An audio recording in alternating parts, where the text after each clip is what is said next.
وبركاته. Waalaikumsalam warahmatullahi wabarakatuh. صلى الله وسلم على سيدنا محمد وعلى آله وصحبه أجمعين. اللهم صل وسلم وبارك على سيدنا محمد طب القلوب ودوائها وعافية الأبدان وشفائها ونور الأبصار وضيائها وبهجة النفوس وصفائها وقوت الأرواح وغذائها وعلى آله وصحبه حق قدره ومقداره العظيم. Ucapan ribuan terima kasih kepada sahibul bait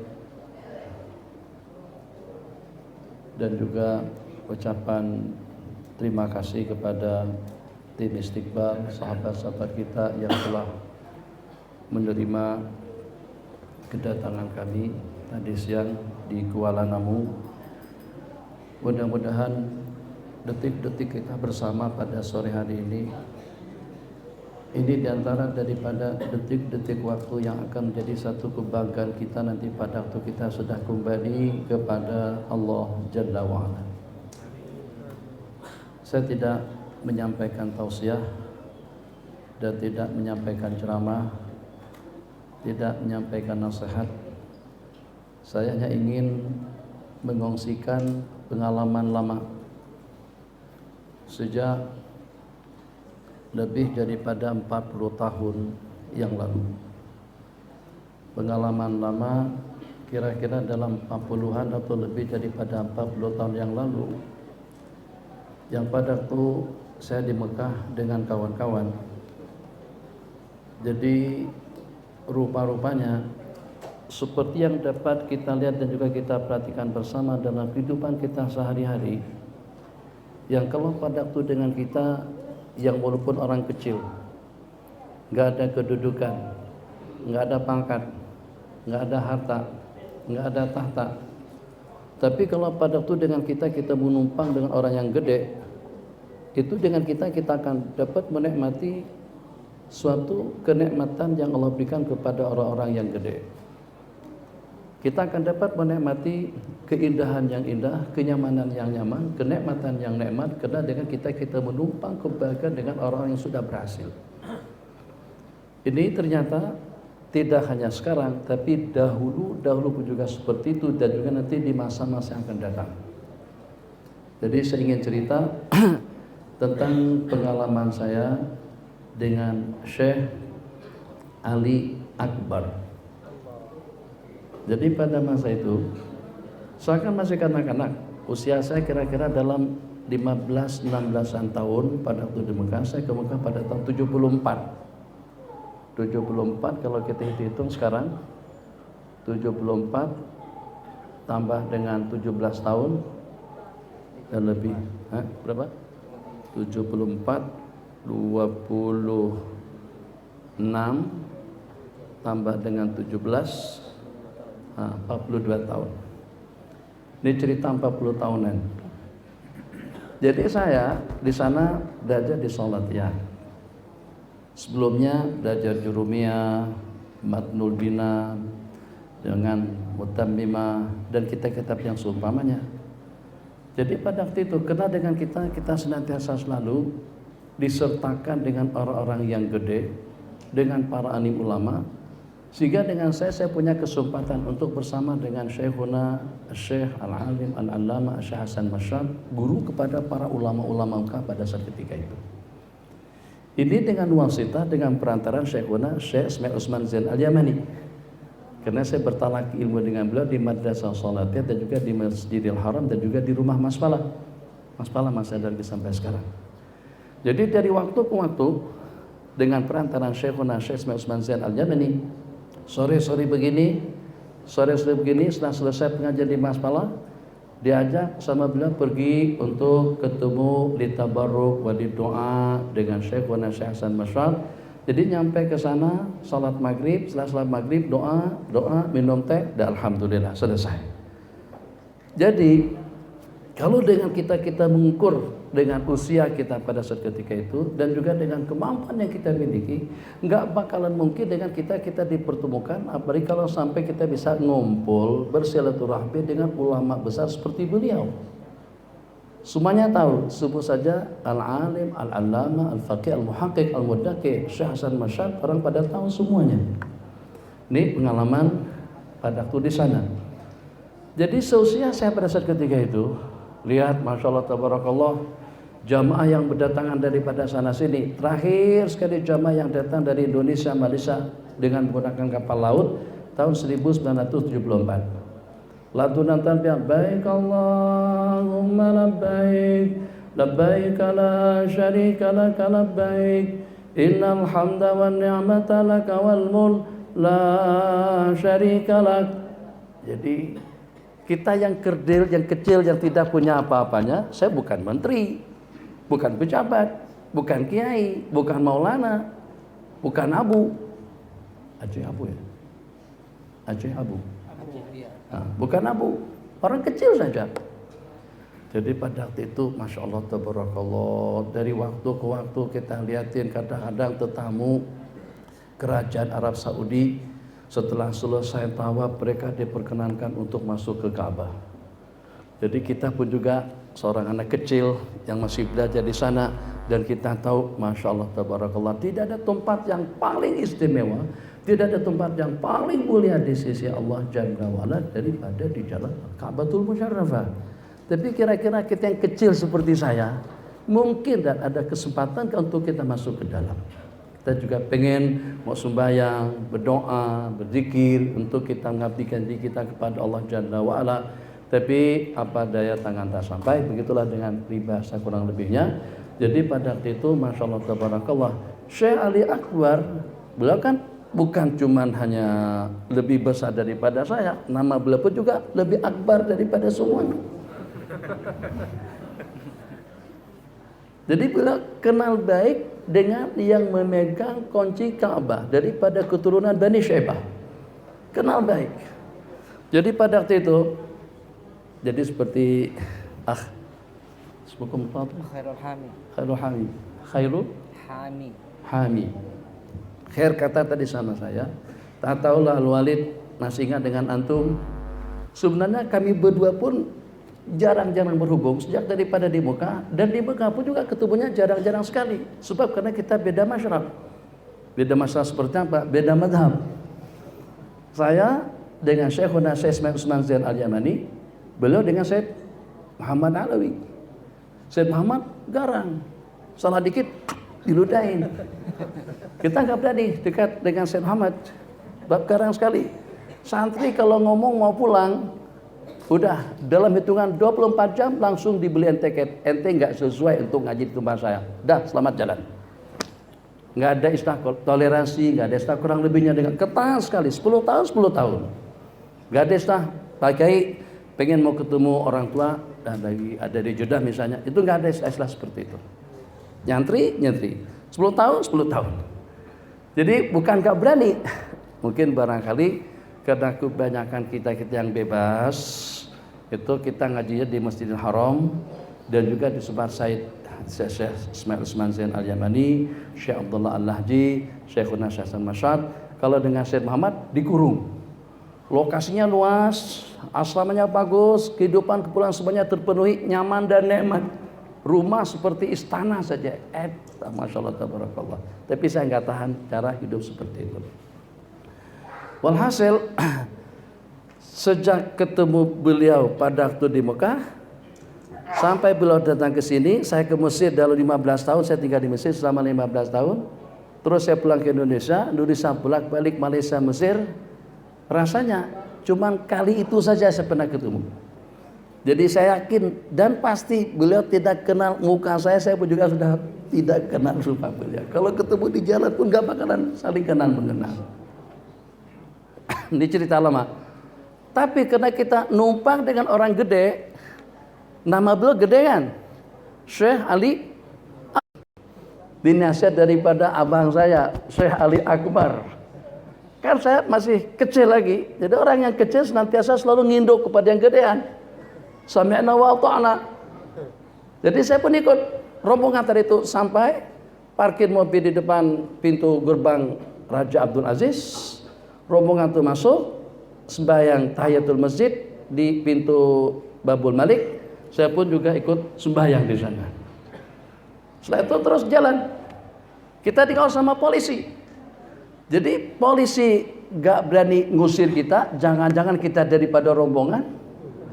Dan juga orang lain tidak cemburu dengan kita, sebab dengan kita dikawal sama polisi. Itu perlunya dengan kita ada koneksi.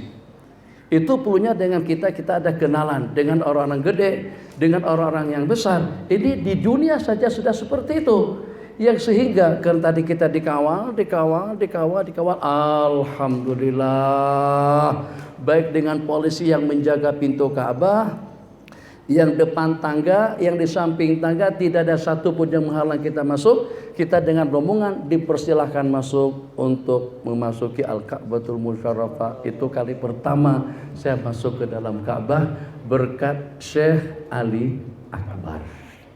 Itu kenangan saya dengan beliau. Maka saya tak bakalan bisa melupakan kenangan indah itu dengan beliau. Beliau orang yang pertama yang membawa atau jadi asbab yang membawa saya masuk ke dalam Ka'bah untuk kali pertama membicarakan kedua belah kaki dan juga sembahyang di sana. Dan saya sudah tahu tata cara peradaban, bagaimana sepatutnya, bagaimana sewajarnya. Saat ketika dengan kita berada di dalam Ka'bah, kita udah dipandu dan juga ada dibimbing, jangan lihat sana, jangan lihat sini, jangan putar sana, jangan mutar sini. Tawajuh cuman hanya untuk salat, tawajuh cuman hanya untuk berdoa. Alhamdulillah, bimbingan daripada para masyayikh dan juga bimbingan daripada kita manasik itu dapat kita amalkan, dapat kita laksanakan dengan baik. Jadi saya simpulkan cerita yang pertama ini untuk kawan-kawan, untuk para sahabat dan juga untuk para santri. Kalau di dunia ternyata berta'alluq, ada hubungan baik dengan orang-orang yang gede, dengan orang-orang yang besar, yang ada jabatan, yang ada kedudukan, yang ada pangkat, itu akan memudahkan kita untuk kita mencapai sesuatu. Di akhirat pun juga nanti seperti itu. Oke, sekarang seperti dengan kita. Seperti dengan kita. Kalau kita tanyakan dengan pertanyaan yang sangat-sangat sederhana. Santri hari ini sembahyangnya secara berjamaah tak? Untuk yang 5 waktu. Pagi, zuhur, asar, maghrib, isya. Jamaah enggak? Semuanya? Enggak ada yang masbuk? Kalau seandainya kita lagi di luar, kira-kira bisa enggak kita jamaah 5 waktu? Jawabannya wallahu a'lam. Kalau kita katakan bisa sih bisa. Tapi kadang-kadang kita sibuk. Kadang-kadang kita ada urusan, kadang-kadang kita ada keperluan. Jadi daripada berbagai aspek, imaniatnya, yakiniatnya, sembahyangnya, puasanya, ibadahnya, zikirnya, ubudiyahnya, bisa kita pastikan kita berada pada urutan yang paling belakang. Berbanding dengan kehidupan salafun saleh.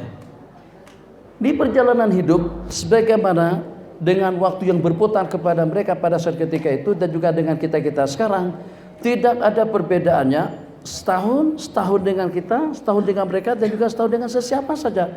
Tidak ada pengecualiannya. Orang gede setahun, yang kecilan setahun, pejabat setahun, menteri setahun, gubernur setahun, kita juga setahun. Tidak ada perbedaan waktu.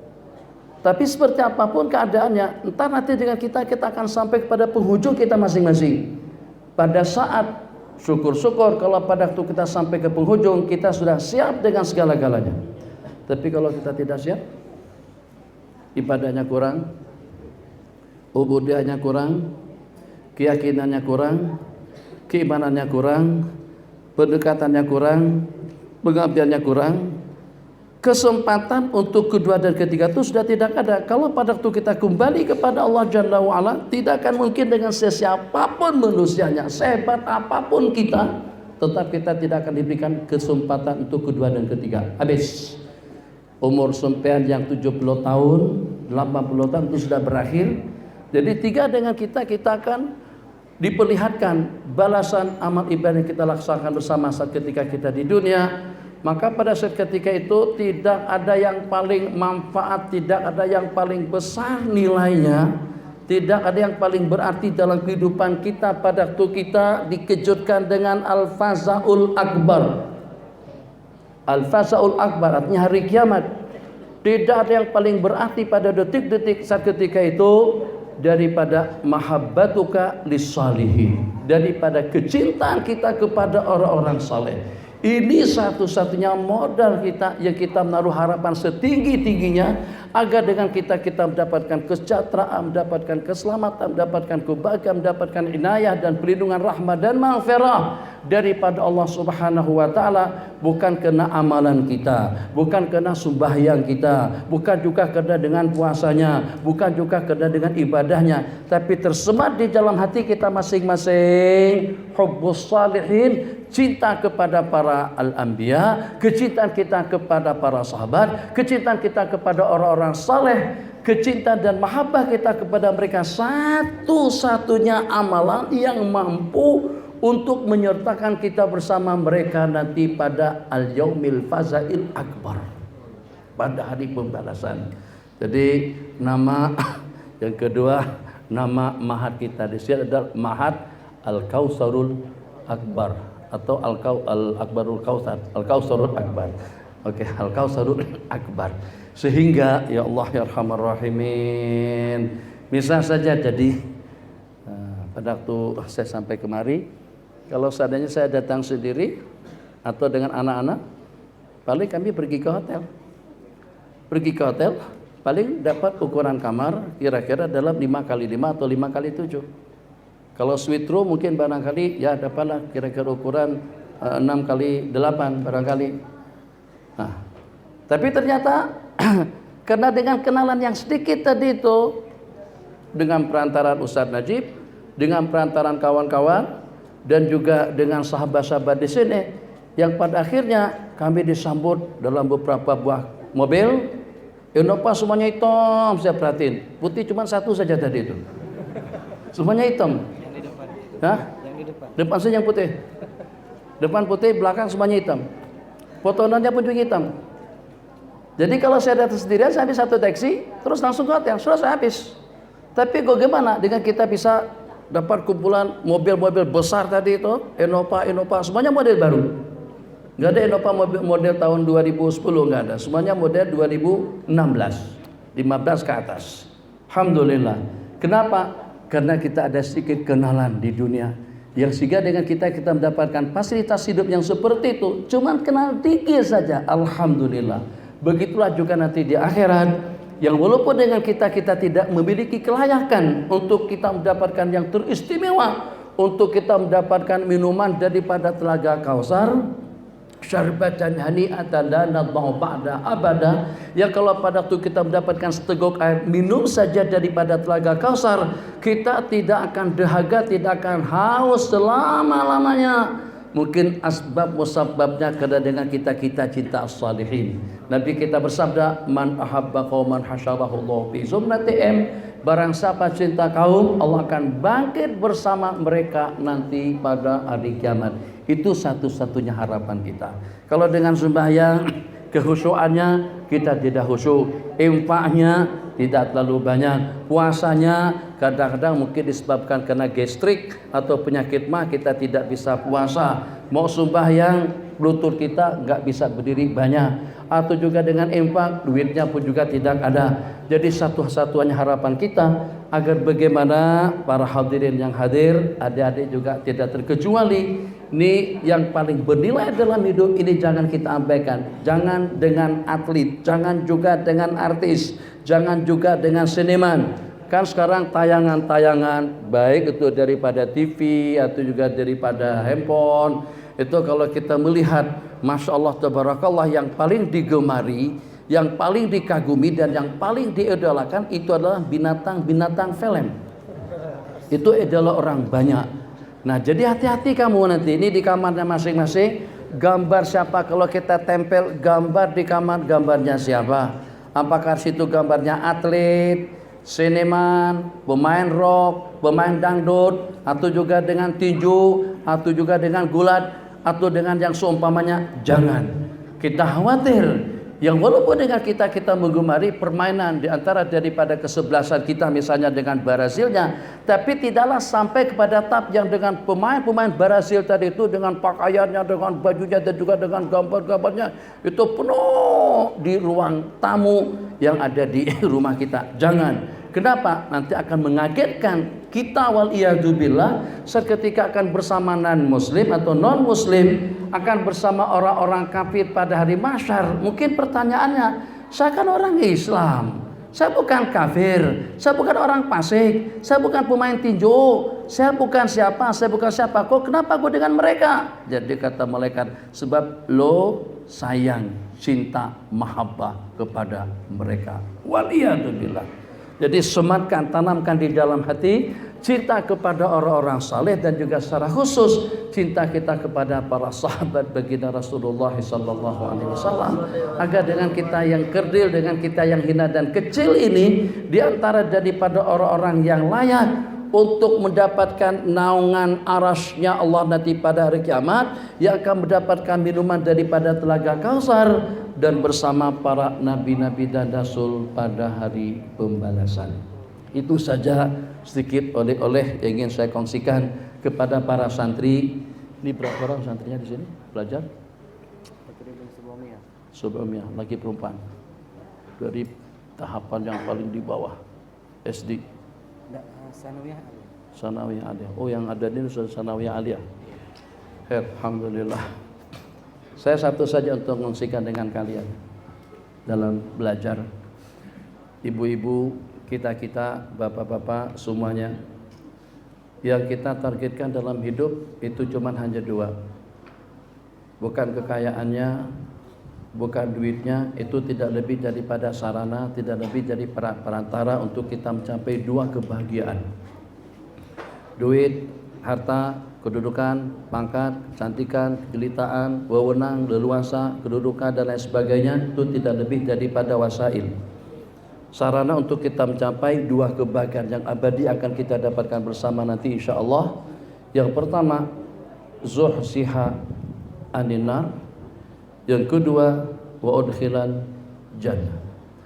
Faman zuhsiha anin nari wa udkhilal jannah, faman zuhziha 'anil nar wa udkhilal jannah faqad faz. Orang yang Allah elakkan, singkirkan daripada api neraka dan Allah masukkan dia ke dalam surga, berarti dia telah mencapai keberhasilan, kejayaan, kemenangan yang sebenarnya. Itu saja kita targetkan dalam hidup. Jadi dengan sarana yang kita sebutkan tadi, agar bagaimana dengan kita berhasil dunia dan akhirat, dunianya berhasil, akhiratnya akan mendapatkan kebahagiaan yang abadi. Maka dalam dunia studi, dalam dunia mengaji, dalam dunia belajar, tidak ada yang paling dominan, tidak ada yang paling mustahak, katakan kita di Malaysia, tidak ada yang paling patut dan yang paling wajar untuk kita miliki itu daripada peradaban yang bagus. Bukan dengan duit yang banyak, bukan dengan rupa yang tampan, bukan dengan kekayaan yang ideal, bukan juga dengan kedudukan. Bapak saya siapa? Gubernur, menteri, camat, terserah. Yang paling ideal sekali agar dengan kita mencapai keberhasilan dunia dan akhirat, itu adalah al-adabur rafiq, peradaban yang bagus. Belajar, duduk, sopan, santun, di masjid itu seperti apa, di majlis ilmu seperti apa, dengan orang banyak seperti apa, samping kubur. Kadang-kadang sebagian pondok pesantren ada kubur, bagaimana sopan santun kita depan kubur, bagaimana duduk kita di depan orang tua, ibu bapak kita sendiri, atau juga dengan tetamu, itu penting. Jadi tidak penting kamu cerdas, yang walaupun kamu pintar, yang walaupun kamu cerdas, tapi kalau kalian tidak mempunyai peradaban yang bagus, ilmunya tidak akan manfaat. Nanti mungkin akan terbabi dengan narkotika, mungkin terbabi dengan heroin dan kokain, mungkin akan jadi koruptor, waliyadzubillah. Kenapa? Sebab dia durhaka, sebab dia kurang asam dan juga kurang garam dengan bahasanya kepada ilmu dan juga kepada ulama, dan juga kepada kedua ibu dan bapak, dan juga kepada orang banyak. Dimana dengan peradaban yang tinggi, peradaban yang ideal, itu adalah didikan salah seorang daripada ulama salaf Al-Imam Malik rahimahullah ta'ala pada waktu mendidik murid beliau menyatakan selama tidak kurang daripada 20 tahun saya bertalaki belajar mengaji dengan Imam Malik, selama hampir tidak kurang daripada 18 tahun itu cuma belajar adab. Duduknya bagaimana, ngobrolnya bagaimana, iktikafnya bagaimana, sembahyangnya bagaimana, pakaiannya seperti apa, makan minumnya seperti apa. Ini gelas. Dalam berapa kali kita pegang gelas seperti ini kemudian kita minum dengan menggunakan tangan kiri, berarti kita masih belum punya peradaban yang tinggi di waktu kita makan minum dalam kehidupan kita sehari-hari.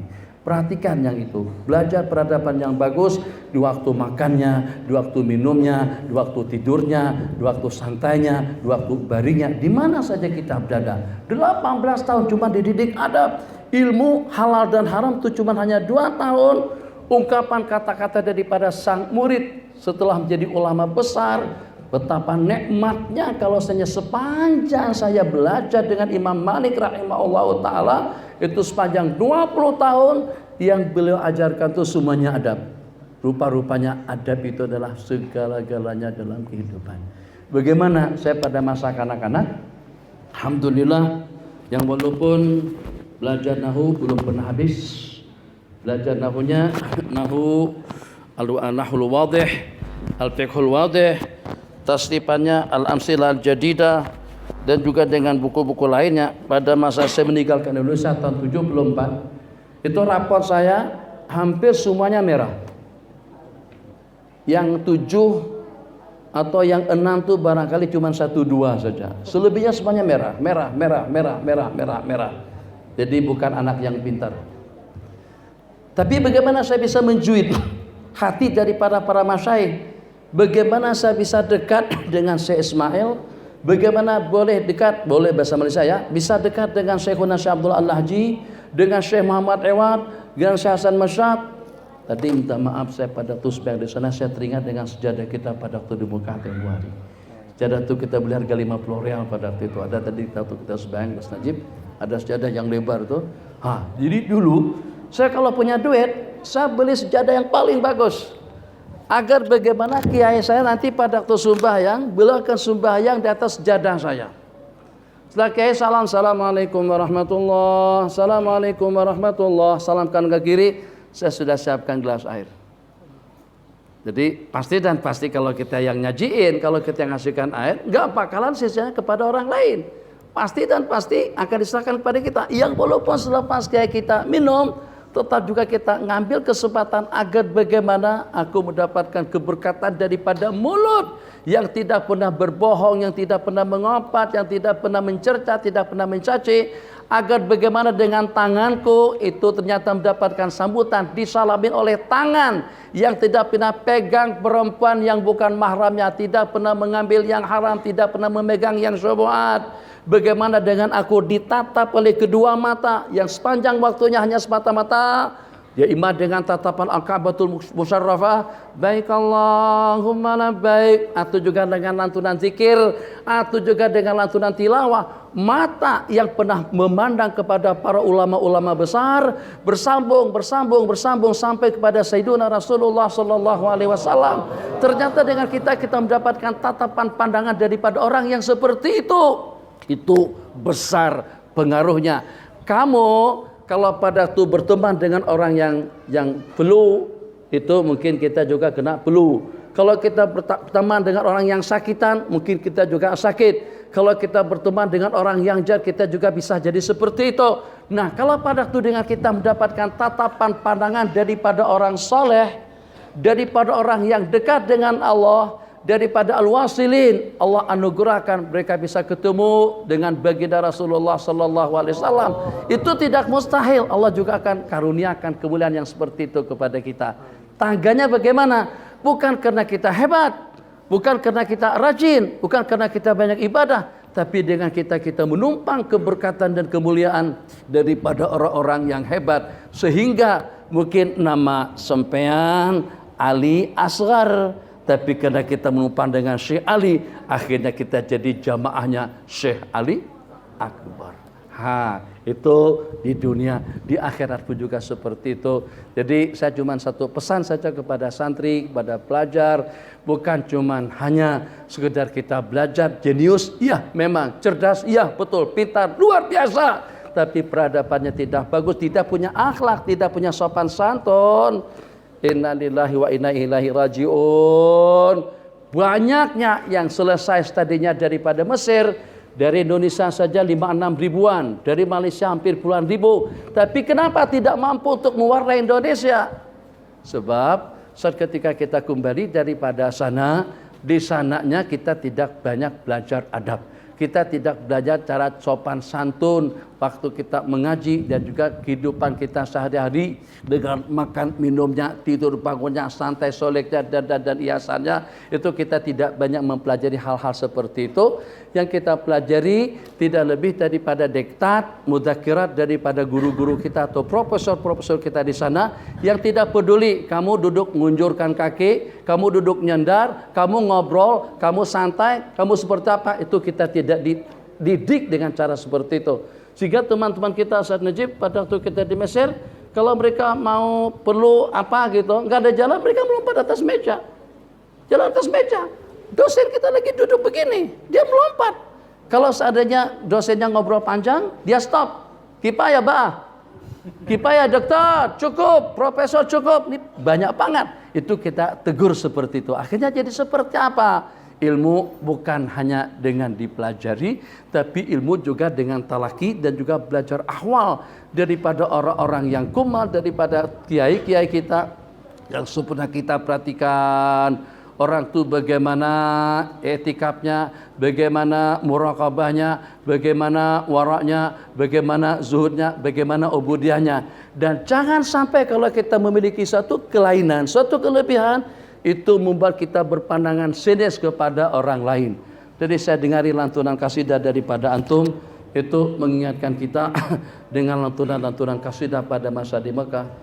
Di antara daripada kasidah-kasidah pada saat ketika itu yang walaupun sama Wahabi-Wahabi diharamkan kita kasidahan atau juga menyanjung dan memuji baginda Nabi, tapi kita di Afrika Hotel tingkat 15 ngumpul di sana, kadang-kadang di kebun korma, kadang-kadang tah di taman mana, itu dengan kita berkumpul kasidahan.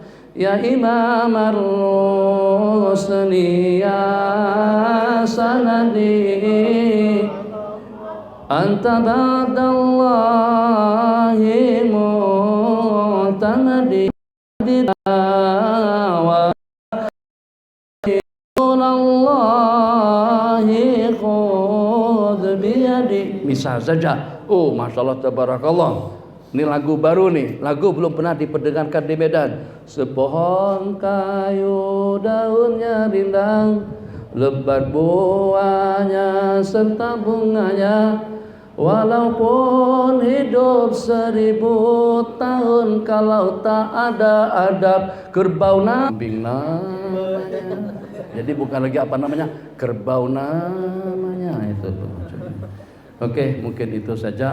Kalau ada pertanyaan lagi pun kita agak dikejar waktu. Jadi ucapan terima kasih banyak pada akhir tuan rumah dan juga kepada semua pengelola yang terlibat untuk pengelolaan Ma'had Al-Kautsar Al-Akbar. Dan kalau anda sempat ketemu pagi ada sore hari ini dengan Al-Walid, salamnya dulu. Mungkin nanti malam atau besok pagi. Jadi kami atas nama rombongan, ada rombongan kita daripada Malaysia 3 orang, kawan-kawan daripada Selamban nggak jadi? Tak jadi? Tak pasti? Tidak? 3 orang aja? Nah, jadi ada kawan-kawan kita daripada Malaysia, ada teman-teman kita dari Banjar, ada juga teman-teman kita daripada Allahumma shalli ala sayyidina dari Bogor. Jadi alhamdulillah kita terkumpul sebagaimana tadi disebutkan. Jadi kami atas nama rombongan semuanya mengucapkan terima kasih, ribuan terima kasih atas al-istiqbal al-har. Kami dijamu, kami disambut, alhamdulillah memang semuanya nikmat. Jadi mudah-mudahan sebagaimana saya katakan tadi, sebentar kita berkumpul di sini, ini akan menjadi asbab kebaikan pada kita. Mudah-mudahan akan termotivasi hati kita. Jadi kalau tadi yang saya sampaikan mungkin adik-adik kita, anak-anak kita tidak terlalu dapat menyerap dan memahami, tentang peradaban dan sopan santun yang bagus. Bagaimana keberadaan kita di mana saja kita berada, itu akan menjadi asbab khair. Rasulullah kalau duduk mampu untuk mengkondisikan suasana yang sehingga masing-masing yang duduk itu merasa dihormati. Nah, jadi pastikan pada waktu kita duduk, kira-kira terasa seperti itu enggak orang-orang yang berada di samping kita, atau orang yang di samping kita merasa tersinggung karena kita kurang santun, karena kita kurang sopan. Itu kita pastikan betul. Jadi langkah peradaban-peradaban yang seperti itu, tapi tidak mustahil. Mudah-mudahan dengan peradaban yang bagus, sehingga kalau datang salah seorang daripada mereka bersama kita di antara daripada yang terpilih. Kita di antara daripada yang terpilih. Kenapa? Karena memang diperhatikan kita dengan peradaban yang bagus, sehingga dengan kita layak juga untuk dipilih oleh mereka untuk bersama mereka nanti pada hari pembalasan bil yaumil fasail akbar insyaallah. Hada wabillahi taufik. Wassalamualaikum warahmatullahi wabarakatuh. Allah. Jazakumullah ahsanal jazaa. Alhamdulillah telah mendapatkan siraman yang sangat luar biasa dari Tuhan Guru kita. Mudah-mudahan menjadi amal kita sehingga bersambung ilmu kita kepada beliau dan kepada guru beliau, kepada para ulama yang ada di Makkah Al-Mukarramah. Amin.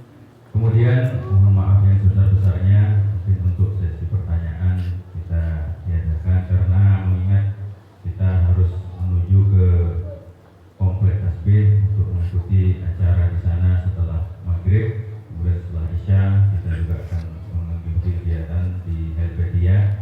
Sebagai penutup kita minta kepada Tuhan untuk mendoakan santri pesantren Al-Kautsar Al-Akbar dan mendoakan para tamu sekalian. Mudah-mudahan kita semua mendapatkan rahmat dari Allah Subhanahu wa taala sehingga dapat mengamalkan ilmu yang diberikan kepada yang mulia Tuan Guru. Dipersilakan.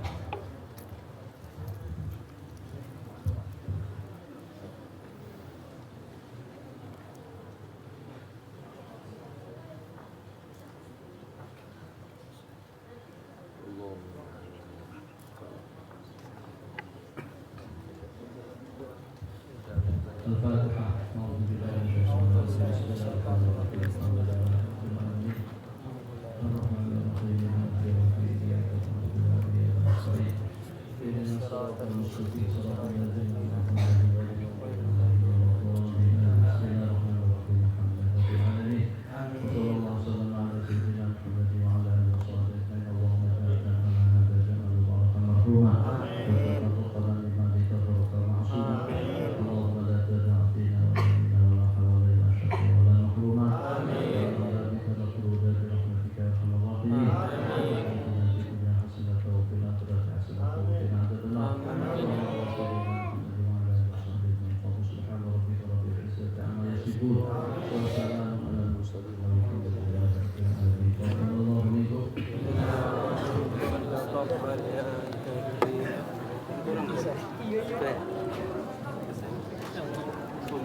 Adab.